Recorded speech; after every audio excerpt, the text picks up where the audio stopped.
Igazából lassan egy hónapja elkezdtük a felkészülést.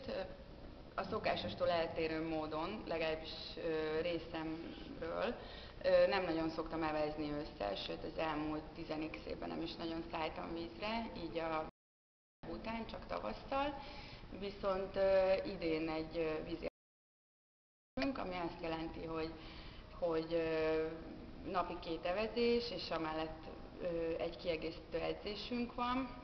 Nagyon élvezem, most már itt vagyunk lent Dunavarsanybon, második hete, ami tényleg egy ajándék, mert ideig a Nagy-Dunán neveztünk, és ott elég hullámos volt a víz, meg örvényes, meg nem volt olyan jó időnk, viszont itt Varsányban 15 fok verőfényes napsütés, tükörvíz, és igazi örömkajakozás volt, amit csináltunk.